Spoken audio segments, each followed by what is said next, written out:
তদন্তের দিকে নজর দেন। আরে বাবা, মামলার তদন্তের দিকেও যদি নজর দেই, তাহলে এই যে 10 মাস চলতেছে প্রায়, এই 10 মাসে কয়টা মামলার আপনার ট্রায়ালে নিয়ে গেছে বলেন? ওই যে আপনার ওই যে শাহরিয়ার বিন মতিনের আম্মা মমতাজ শাহরিয়ার বিন মতিনের আম্মা যে মমতাজ আন্টি বললো না যে এটা হচ্ছে মায়া কান্না, ঠিক আছে? ওই আমি 9-10 বইয়ে পড়েছিলাম একটা কথা যে আর মায়া কান্না কেঁদো না গো বাপু। সাথে আলাপ আলোচনা করতো, আয় ব্যয় বা এসব সবাইকে দেখাতো, শুধু আমাদের না, সবার সামনে এটা ওপেনলি করতো যে এত টাকা এভাবে এভাবে আসে, এত টাকা এভাবে এভাবে ব্যয় হয়েছে, কিছুই জানায়নি, ঘুমন্ত অবস্থায় রেখে অবৈধভাবে সিইউকে নিয়োগ দিয়েছে এবং দোষর দিয়ে ভরা। এবং যেটা বলি যে ধরা যাবে না, ছোঁয়া যাবে না, বলা যাবে না কথা, রক্ত দিয়ে কেনা, এ কেমন স্বাধীনতা? স্বাধীনতা বলতেছে, কিন্তু আদৌ কি আমরা স্বাধীন?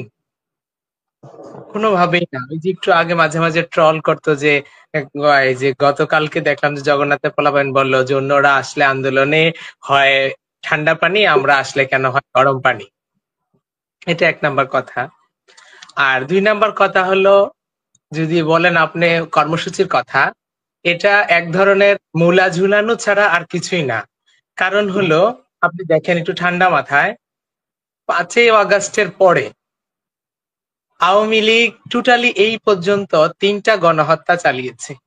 3টা গণহত্যার জন্য তাদেরকে কি নিষিদ্ধ করা যথেষ্ট নয়? তাদের কর্মসূচি মাত্র বন্ধ করেছে, তারা তো আহামরি কর্মসূচি দিচ্ছে না। তাহলে তাদেরকে পার্মানেন্টলি নিষিদ্ধ না করে তাদেরকে জাস্ট খালি কার্যক্রম নিষিদ্ধ করা, এটা কি একটা মূলা ঝুলানো ছাড়া আর কি বলতে পারে না? এটা জাস্ট দেখাইছে যে আমরা এটা দিয়েছি। এইটা কর্মসূচি নিষিদ্ধ করবে, সেটা এতদিন কষ্ট করে অবস্থান কর্মসূচি করে, এত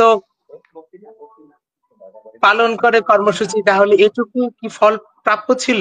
3টা গণহত্যা যারা চালিয়েছে তাদের, এটা একটা কথা। আরেকটা কথা হলো যে সবসময় বলি, বিচার বাংলার মাটিতে হবে কিনা, এটা আমি এখন দিন দিন শঙ্কায় পড়ে যাচ্ছি। আপনি যদি দেখেন, আসামি ধরার নামে তো নামেই নাই, ঠিক আছে? খালি স্বরাষ্ট্র উপদেষ্টা বা স্বরাষ্ট্র সহকারী উপদেষ্টা যিনি আছে, আমাদের খালি ওনারা এতভাবে মোটিভেশন করতে পারে, এতভাবে মোটিভেশন করতে পারে, আমি আপনাকে বুঝাতে পারবো না। যদি বলি আসামি ধরো, আমাদেরকে ওইখান থেকে ঘুরে নিয়ে আসে, খালি বলে যে কি আপনারা মামলার তদন্তের দিকে নজর দেন। আরে বাবা, মামলার তদন্তের দিকেও যদি নজর দেই, তাহলে এই যে 10 মাস চলতেছে প্রায়, এই 10 মাসে কয়টা মামলার আপনার ট্রায়ালে নিয়ে গেছে বলেন? এই পর্যন্ত একটা মামলাও তারা ট্রায়ালে নিতে পারে না, বিচার কার্য শুরুই করতে পারেনি। তাহলে সবসময় যেটা আমি বলি, যার 9 হয় না তার 90ও হয় না। যে 10 মাসে কিছু দেখাতে পারে নাই, তাহলে 10 বছরে কি দেখাবে? একটা প্রশ্ন। 2 নাম্বার কথা হলো, আমরা চাই যেন প্রত্যেকটাই হত্যা বলেন, প্রত্যেকটা সবকিছুই মর্মান্তিক। যে আমাদের যে একটা ছোট্ট বোন আসিয়া, তাকে যে ধর্ষণ করলো, আমি আজকে দেখলাম তার আসামিকে ফাঁসি দিয়েছে সম্ভবত। তাহলে এত অল্প সময়ের মধ্যে, এটা আমি সরকারকে সাধুবাদ জানাই যেভাবে, আরেক দিক থেকে বলতেছি, তাহলে এই যে হত্যাগুলো হলো, এই হত্যার বিচারগুলোর 9 মাসে একটা মামলাও কেন ট্রায়ালে গেল না? এটা কি আপনি কিভাবে দেখতেছেন? আসামি ধরার নামে 0 টলারেন্স জারি করেছে, কারণ কোন আসামি ধরতেছে না। এই যে আবুল হাসান আঙ্কেল আছে, ওনার আসামি সামনে দিয়ে ঘুরে বেড়াচ্ছে, ওনার সামনে দিয়ে যাচ্ছে ওনার আসামি, উনি ফোন দিছে ওসিকে, ওসি বলতেছে আমি এখন ডিউটিতে নাই, আপনি পরে যোগাযোগ করেন। তাহলে চিন্তা করেন, হত্যা মামলার আসামি সামনে দিয়ে ঘুরে বেড়ায়। এই কথা যদি আয়ুর কাছ থেকে শুনতে হয়, তাহলে আমরা কোথায় যাব? আর রিসেন্টলি যে একটা ঘটনা ঘটেছে দেখেন, সরকার থেকেও কিন্তু কবর সংরক্ষণের কথা বলা হয়েছিল। আমার ভাইকে কবর দেওয়া হয়েছিল আমাদের পারিবারিক কবরস্থান কুমিল্লায়। তো আমার ভাইয়ের যে কবরস্থানে যাওয়ার জন্য পুরা উপজেলায় কিন্তু একটাই আমার ভাই শহীদ। আমার উপজেলা দিয়ে হাসনাত ভাই বলেন, আসিফ ভাই বলেন, যারাই ওইদিকে যাবে চান্দিনা হয়ে যেতে হয় তাদেরকে, আমার উপজেলা পার হয়ে যেতে হয়। আমার মা আসিফ ভাইকে 10 সেপ্টেম্বর হাতে ধরে বলে আসছিল, বাবা তোমাদের ডাকে আমার ছেলেটাকে ঘরে রাখতে পারি নাই, আমার ছেলেটার কবরটা একটু জিয়ারত করে আসো। ইভেন আমিও বেশ কয়েকবার বলেছি। আমার ভাইয়ের কবর জিয়ারত তো দূরের কথা, কবরস্থানে যাওয়ার জন্য এক ক্ষেতের আইল থাকে না, আইল, এই আইলটা তো আধা গিব্বা মানে এক গিব্বা থাকে, অর্ধ হাত, এটাকে জাস্ট আর একটু ব্রডলি করার জন্য, এক হাত করার জন্য ইউএনও মহোদয় উদ্যোগ নিয়েছিল যে কবরস্থানে যাওয়ার একটা রাস্তা নাই। কেন এই উদ্যোগ নিয়েছিল? যে জমিটা, সে হচ্ছে রানিং যে এই ফেসিস্টের দোসর যে এমপি ছিল কুমিল্লা 4 আসনের আবুল কালাম আজাদ, তার শ্বশুরের, এই এমপির যত টাকা তার শ্বশুরের কাছে নাকি আমি শুনেছি সবার কাছ থেকে, তার শ্বশুরের জমি ছিল। এই তার শ্বশুর কি করেছে আপনার এই বিভাগীয় কমিশনার সাথে হাত মিলিয়ে, আমি শুনেছি এখানেও নাকি বাণিজ্য করেছে, দুর্নীতি হয়েছে। বিভাগীয় কমিশনার যে চট্টগ্রামের, আমি ওনার পায়ে ধরা বাকি, আমি আমার 25 বছরে আল্লাহ ছাড়া কারো কাছে এত ভাবে মাথা নত করিনি, তাকে এত ভাবে আমি আজকেও সারাটা দিন কান্না করেছি যে স্যার ইউনু ম্যাডামকে রাখেন, উনি কেন রাস্তাটা শুরু করেছে, ওনাকে প্রত্যাহার করে নিয়ে গেল, উনি মেচিউরও হয় নাই, এই 5 আগস্টের পরে আসছে। এজ ইউজুয়াল 2 বছরের আগে কোনো সরকারি কর্মকর্তাকে তার কোনো এলিগেশন না থাকলে তাকে এখান থেকে উইথড্র করে না। ওনার দোষ খালি কেন উনি স্বৈরাচারের শ্বশুরের ক্ষেতের উপর দিয়ে রাস্তাটা 1.5 হাত চওড়া রাস্তা, 1 হাত চওড়া রাস্তা নিতে ছিল, ওনাকে টাকার বিনিময়ে, আমি যতটুকু শুনেছি ওই যে কালকে ঢাকা চিটং হাইওয়েতে চান্দিনায় ছাত্র জনতা, বৈষম্য বিরোধী ছাত্র জনতা সহ অসংখ্য নাগরিক 400-500 আইসা তারা যে ব্যানার নিয়ে যে আন্দোলন করেছিল, রিপোর্ট হয়েছে সে ব্যানারে ছিল যে তারা কমিশনারের পদত্যাগ চায় কারণ সে দুর্নীতিগ্রস্ত। কতটা সেটা আজকে প্রমাণ পেলাম। তাকে আমি আজকে সে 8 তারিখ থেকে স্টিল নাও এতটা অনুনয় করতেছি। ইভেন সবচেয়ে বড় কথা কি জানেন, আমার ভাইটাকে ঘরে রাখতে পারেনি। আমি সিলেটে আন্দোলন করেছি, আমার তারপরে তো ছোট ভাই, বড় ভাই হিসাবে আমার একটা রেসপন্সিবিলিটি থাকে। আমি বলছি তুই কিন্তু ভাই বাইরে যাইস না, ওর মেসেজ গুলো দেখলে বুঝতে পারবেন। ও বলতেছে কেন যাব না, আমার ভাইদেরকে মেরে ফেলতেছে। আমার ছোট্ট ভাইটা ইন্টারে পড়তো, তাকে ঘরে রাখতে পারেনি। সেই ভাইটা যাদের ডাকে আজকে গেল, আন্দোলনে গিয়ে শহীদ হলো, তার তো কোটার দরকার ছিল না, সে যাদের ডাকে গিয়ে শহীদ হলো তারাই আজকে কোনো কোঅপারেট করতে না। আমি নাহিদ ভাইকে মেসেজ পাঠাইছি যে ভাই ইউএনও ম্যাডামকে রাখার একটু ব্যবস্থা করেন না, ম্যাডাম রাস্তাটা ধরার কারণে ওনাকে বিনা দোষে, ওনার ছোট ছোট 2টা বাচ্চা হেফসখানায় ভর্তি করছে মাত্র 3 মাস, বিনা দোষে ওনাকে থেকে প্রত্যাহার করে ফেলছে। আসিফ ভাইকে আমি মেসেজ করেছি যে ভাই ওনাকে 2টা মাস রাখেন, অন্তত রাস্তাটা হলে নিয়ে যাইয়েন, ঠিক আছে। মেসেজ সিন করে তাদের কাছ থেকে এখন আর রিপ্লাই আসে না। আসলে তারা সিঁড়ি পেয়ে গেছে, উপরে উঠে গেছে, ঠিক আছে, জান্নাতেও প্রবেশ করে গেছে। এখন এই রক্তের সমুদ্র বলছে, তারা তো সবসময় আপনাদের কথা, জুলাই আহত নিহতদের কথাই তো ওরা সবসময় বলছে। ওই যে আপনার ওই যে শাহরিয়ার বিন মতিনের আম্মা মমতাজ, শাহরিয়ার বিন আম্মা যে মমতাজ আন্টি বললো না যে এটা হচ্ছে মায়া কান্না, ঠিক আছে। ওই আমি 9-10 বইয়ে পড়েছিলাম একটা কথা যে আর মায়া কান্না কেঁদো না গো বাপু, ঠিক আছে। আমি একটা কথাই বলবো যে জুলাইটা কারো একার বাপার সম্পদ না। কেউ যেন এই শহীদ এবং আমার আহত ভাইদেরকে নিয়ে ভিন্ন রাজনীতি না করে। আমরা দেখেছি এক স্বৈরাচারী দুঃশাসন থেকে, একটা রেজিম থেকে দেশকে শত্রু মুক্ত করার জন্য, ফেসিবাদ মুক্ত করার জন্য এতগুলো মায়ের সন্তান বুক পেতে দিয়েছিল, আর বলেছিল কি বুকের ভিতর বইছে জ্বর, বুক পেতেছি গুলি কর। তারা কখনো কাপুরুষের মতো মাথা নত করেনি। সেই তারা কখনো আপনাদের জন্য যে জুলাই ফাউন্ডেশন তৈরি করা হয়েছিল, এর কয়েকদিন আগে আমরা মনে হয় গত সপ্তাহে মনে হয় আমরা মুগ্ধকে পদত্যাগ করতে দেখেছি। কিসের জন্য? এবং আরেকজন ওইখানকার মনে হয় সিও বা ওইখানকার প্রধান নিয়োগ করা হয়েছিল, সেটা নিয়ে আমরা অনেক ধরনের বিতর্ক দেখেছি। আসলে বিতর্কটা হওয়ার কারণ হলো উনি পদত্যাগ করেছে কেন সেটা আমি জানি না। উনি তো আমাকে বলে পদত্যাগ করেনি। তবে জনগণের কাছে যেটা আমি শুনি, মানুষ যেটা কমেন্টে করে, ফেসবুকে দেখি যে খালি কলস ধরে তো আর কেউ বসে থাকে না, নাম্বার 1। আর নাম্বার 2 হলো সিইও নিয়োগটা হচ্ছে অবৈধভাবে।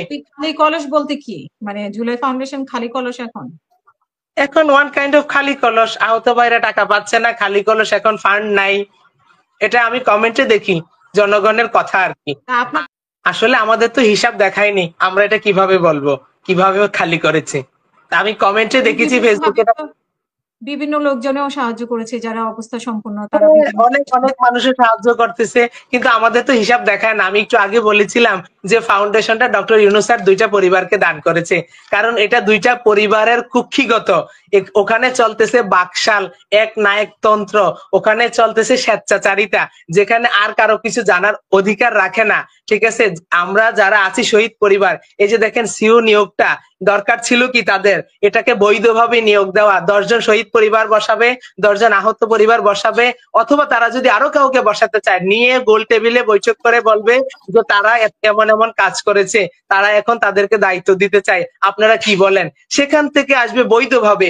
অবৈধভাবে কারো প্রেসক্রিপশনের ভিত্তিতে একটা শহীদের কলেজের টিচারকে প্রেসক্রিপশনের ভিত্তিতে রাতের আধারের মতো আমাদের সকলকে ঘুমন্ত অবস্থায় রেখে আমরা কেউই কিছু জানি না, অবৈধভাবে সেই সিইও কে নিয়োগ দিয়ে দিয়েছে। ঠিক আছে, তারপরে একজন কোষাধ্যক্ষ যিনি, উনি ফেসিস্টের দোসর, তার বাবা ছিল ফেসিস্টের অনুসারী, ফেসিস্টের দোসর হয়ে এক শহীদের পরিবারকে, শহীদ ইয়ামিনের বাবাকে উনি সো হোয়াট, স্টুপিড, ননসেন্স, পাগল এসব বলেছে। এইটারও কোনো প্রতিক্রিয়া দেখলাম না। আর ফাউন্ডেশনটা তো বললাম ২টা পরিবারকে ডক্টর ইউনূস স্যার মনে হয় দান করেছে, কারণ ফাউন্ডেশন তো আমার না। আমাদের যদি হতো, আমাদের মূল্যায়ন হতো, আমাদের সাথে যোগ পরামর্শ থাকতো, আমাদের সাথে অনেকগুলো পরামর্শ হতো, শুনবো আপনাকে আমাদের পরে আবার। ফাউন্ডেশনের আয় ব্যয়। জি সরি। শুনবো আপনাকে, শেষ করবেন প্লিজ। জি, আরেকটু সময় নিচ্ছি। তো আমাদের সাথে আলাপ আলোচনা করতো, আয় ব্যয় বা এসব সবাইকে দেখাতো, শুধু আমাদের না, সবার সামনে এটা ওপেনলি করতো যে এত টাকা এভাবে এভাবে আসে, এত টাকা এভাবে এভাবে ব্যয় হয়েছে। কিছুই জানায়নি, ঘুমন্ত অবস্থায় রেখে অবৈধভাবে সিইও কে নিয়োগ দিয়েছে এবং দোসর দিয়ে ভরা। এবং কি ওখানে চাকরি করতেছে কারা, আপনারাও জানেন যে আগের যে বিগত সিইও ছিল তার আশেপাশে সারাউন্ডিং এর লোকজন, তার বন্ধুসারি, তার ভাইয়ের বন্ধুসারি শহীদ পরিবার ২-৩ জন আছে। এই অবস্থা। আর আমি যেটা একটু আগে বলেছিলাম, আবারও বলতেছি, আপনার মাধ্যমে দেশবাসীকে, যেটা আসিফ ভাইকেও জানাইছি, উনি সিন করেছি মেসেজ, কোনো রিপ্লাই করলো না। সার্জিস ভাই, নাহিদ ভাইকেও জানাইছি যে ইউএনও কে প্রত্যাহার করেছে, একমাত্র এটাই তার অন্যায়। একটা শহীদের কবরে যাওয়ার জন্য এক হাত প্রস্থ বিশিষ্ট একটা রাস্তা করতে চেয়েছে। ওই কমিশনার, চট্টগ্রাম বিভাগের বিভাগীয় কমিশনার দুর্নীতিগ্রস্ত, যে কারণে ছাত্র জনতা কালকে ঢাকা চিটং হাইওয়েতে অবরোধ করেছে, মানববন্ধন করেছে। দুর্নীতিবাদ সেই বিভাগীয় কমিশনারকে প্রত্যাহারের দাবি জানাচ্ছি। ঊর্ধ্বতন কর্তৃপক্ষ যেন তাকে খুব তাড়াতাড়ি প্রত্যাহার করে নেয়, এবং কি অন্তত ১-২ মাসের জন্য হলেও, শহীদের রাস্তাটা করার জন্য হলেও যেন আমাদের পূর্বের ইউনো ম্যাডামকে বহাল রাখে। এই কথা বলে আমি আজকে বিদায় নিচ্ছি। ধন্যবাদ। আচ্ছা, আপনি বলেছেন উপদেষ্টা নাহি, মানে উপদেষ্টা, সরি, নাহি তো এখন আর উপদেষ্টা না, নাহিদেরকে আপনি টেক্সট করেছেন এবং আসিফকে আপনি টেক্সট করেছেন, চিন্তায় নেই। কিন্তু আপনি আপনাদের তো আরো ২ জন আছে, যে সার্জিস এবং হাসনাত, ওরা হ্যাঁ, আপনাদের সার্জিস প্রতি ভাইকেও মেসেজ করেছি। হ্যাঁ, সার্জিস ভাইকেও মেসেজ করেছি। হাসনাত ভাইয়ের কাছে আমি কালকে কুমিল্লায় গিয়েছিলাম, যে বিষয়টা আলাপ করার জন্য। ভাবলাম ওখানে আসিফ ভাই যাবে, তারপরে আপনার সার্জিস ভাই যাবে, কুমিল্লা একটা প্রোগ্রাম ছিল। আমি খুব কষ্ট করে অসুস্থ শরীর নিয়ে গিয়েছিলাম যে এই বিষয়টা আলাপ করব, যে দুর্নীতিগ্রস্ত বিভাগীয় কমিশনার কি করতেছে, টাকা খেয়ে খেয়ে দুর্নীতি করতেছে। আর এই আমার এই ইউএনও ম্যাডাম, উনি খুব নির্দোষ, উনি ম্যাচিউর হয় না, ৬-৭ মাস হয়েছে এসেছে। এই বিষয়গুলো জানানোর জন্য গিয়েছিলাম, ওনারা যায়নি, হাসনাত ভাই গিয়েছিল। উনি ডিরেক্টলি মুখের উপর বলে দিয়েছে যে আমি এই বিষয়ে কিছু জানি না, আমি এটা বলতে পারবো না। অসংখ্য ধন্যবাদ রবিউল। আমাদের দিয়ে তাদের ফায়দা লুটা শেষ তো। তারা সিঁড়ি পেয়ে গেছে, তারা উপরে উঠে গেছে, দল গঠন করেছে। একটু আগে শাহরিয়ার বিন মতিনের মা বললো না, তাদের আমাদের ওই যে রক্ত নেওয়া শেষ, ফায়দা লুটা শেষ, এখন শহীদ পরিবারকে দেখারও কোনো সময় নাই। কয়টা আহতদের দেখতে গেছে বলেন হাসপাতালে? ডক্টর ইউনূস স্যারও তো পারতো একদিন হাসপাতালগুলোতে ভিজিট করতো। একটা দিন কি স্যারের সময় নাই আমার আহত ভাইদেরকে হাসপাতালে যাইয়া ২-৪টা ঘন্টা সময় দিত প্রত্যেকটা হসপিটালে? উনি যখন যায় তখন তো বিভিন্ন প্রটোকল, রাস্তা জ্যামও থাকে না। ৫-৬টা হসপিটাল যেখানে মৃত্যু শয্যায় কাতরাচ্ছে আমার আহত ভাইয়েরা, তাদেরকে কি একটু দেখার জন্য কি স্যারের সময় ছিল না? কি বলবো, বা একদিনও তো ডক্টর ইউনূস স্যার শহীদ পরিবারগুলোকে নিয়ে বসেনি যে তোমাদের কি দুঃখ দুর্দশা, আজকে তো তোমাদের জন্য শহীদের রক্তের বিনিময়ে, আহত ভাইদের অঙ্গের বিনিময়ে, তাদের রক্তের বিনিময়ে আমি ডক্টর ধন্যবাদ। ইউনূস স্যার ক্ষমতায় এসেছি। উনি সেই এটুকু করেনি, মানবিকতাটাও দেখায়নি। খালি বহির্বিশ্বকে দেখাচ্ছে ছাত্র জনতা আছে তার পাশে, এটুকুই মনে হচ্ছে। অসংখ্য ধন্যবাদ।